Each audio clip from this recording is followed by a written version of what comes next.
नहमदुहु व नसल्ली अला रसूलिल करीम अम्मा बाद फ़ाऊज़ु बिल्लाहि मिनश शैतानिर रजीम बिस्मिल्लाहिर रहमानिर रहीम। अस्सलामु अलैकुम व रहमतुल्लाहि व बरकातुहू। कुरान ओ दीन चैनल में एक और नई वीडियो लेकर आप सबकी खिदमत में हाजिर हुई हूँ। आज की वीडियो में हम बात करेंगे गुस्ल के हवाले से कि जो लोग गुस्ल के लिए जो पानी बहाते हैं, या फिर ऐसा होता है कि बाज़ औक़ात लोग जो है पूरे जिस्म को नहाने को गुस्ल नहीं समझते, एक मखसूस तरीका करते हैं, या फिर ऐसे कि वो कुछ लोग होते हैं कि जो असल तरीका जो उलमाए कराम ने बताया वो ही करते हैं, लेकिन दूसरे लोगों से नहीं मानते। मतलब बहुत सारे मसाइल हैं, लेकिन आज शॉर्ट सी वीडियो में मैं आपको जो बातें बताऊंगी उनको आपने ज़रूर अमल में लाना है, उसको ज़रूर अंडरस्टैंड करना है। ये बहुत सारे हदीसों का मफ़हूम है, बहुत सारे उलमा कराम के बयानात को सुन के इस वीडियो को बनाया जा रहा है, तो इस वीडियो को स्किप मत कीजिएगा। इसके साथ ही अगर अभी तक आपने हमारा चैनल कुरान ओ दीन सब्सक्राइब नहीं किया तो लाजमी सब्सक्राइब कीजिएगा, ताकि इस तरह की मालूमाती वीडियोज़ आपको मिल सकें। अगर आप चाहते हैं हमारे डेली वीडियोज़ हासिल करना तो नोटिफिकेशन के बटन को लाजमी दबाया करें, जो कि बेल की सूरत में होता है। तो जैसे कि गुस्ल के जो तरीका है वो अमूमन यही है कि पूरे जिस्म के एक भी बाल जो है आपका सूखा ना रहे, तभी आपका गुस्ल होता है। इसमें कुछ शराइत हैं, अगर वो शराइत आप पूरी कर लें तो सुन्नत से साबित है।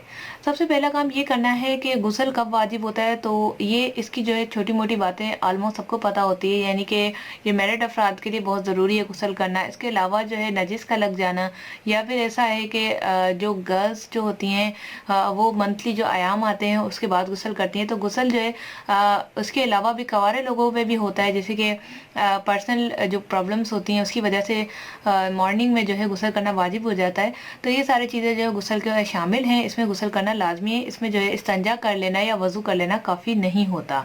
इससे ज़्यादा हैज़ और नफास दोनों में, और जो ख़वातीन होती हैं नफास यानी कि जब बच्चे की डिलीवरी होती है उसके बाद जो नहाने चिल्ला, जिसे चिल्ला भी कहते हैं अक्सर लोग, आई थिंक सो, क्योंकि हम लोग ये सब नहीं करते चिल्ला वगैरह, तो क्योंकि ये किसी हदीस से साबित नहीं है तो इस वजह से इतना नाम भी याद नहीं किया, लेकिन ये सब ज़रूरी नहीं है। तो इस वजह से जो नहाना होता है ये सब जो है गुस्ल में वाजिब है, लेकिन इसका चर्चा करना और इसके जो मिठाइयाँ बांटना ज़रूरी नहीं है, और ना ही किसी हदीस से साबित है। तो खैर हम बात करते हैं गुस्ल के हवाले से। तो गुस्ल का जो फर्स्ट ये जो अंडरस्टैंड करने का बात है वो ये है कि पूरे जिस्म का एक एक बाल तर होना और कोई भी हिस्सा सूखा ना रहना गुस्ल कहलाता है। अगर हम इसको सुन्नत से करें तो आपने क्या करना है कि 3 जो डब्बे होते हैं, अगर आप डब्बे से नहाना तो बेहतर है, उसको अंडरस्टैंड करना इजी हो जाएगा। 3 डब्बे सीधे कंधे पे, 3 डब्बे उल्टे कंधे पे, उसके बाद 3 डब्बे सर पे, और वज़ू।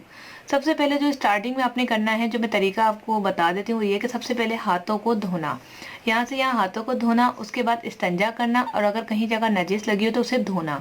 उसके बाद जो इस तरह 3-3 डब्बे करके पानी डालना, वज़ू करना। वज़ू इस तरह से होना चाहिए जिस तरह से मुकम्मल तौर पे, जैसे नाक में पानी जाना, कान में अच्छी तरीके से पानी मसा करना, और आखिर में पाँव जिस जगह आपने इस्तिंजा किया, जहाँ अगर पानी जमा हुआ है उस जगह से हट के दूसरी जगह पाँव पर पानी डालना, ताकि छींटे ना लगें, जो गंदा वगैरह पानी हो उसके छींटे ना लगें।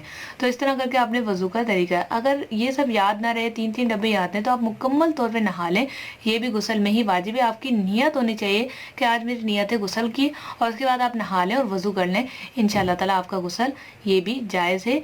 और अगर आप जो 3 डब्बों वाला है, हाथों का धोना, नजिस को साफ़ करना, ये तरीका जो है सुन्नत से साबित है, ये करेंगे तो ज़्यादा बेहतर है। तो आज की शॉर्ट वीडियो से उम्मीद है आपको पसंद आएगी। लाइक शेयर कमेंट्स करना मत भूलिएगा। इसके साथ ही हमारे चैनल को लाजमी सब्सक्राइब करें और फ्रेंड्स के साथ लाजमी शेयर किया करें, ताकि वो भी दीन की मालूमात घर बैठे हासिल कर सकें। मिलते हैं नेक्स्ट वीडियो के साथ। Thanks for watching. अस्सलामु अलैकुम व रहमतुल्लाह।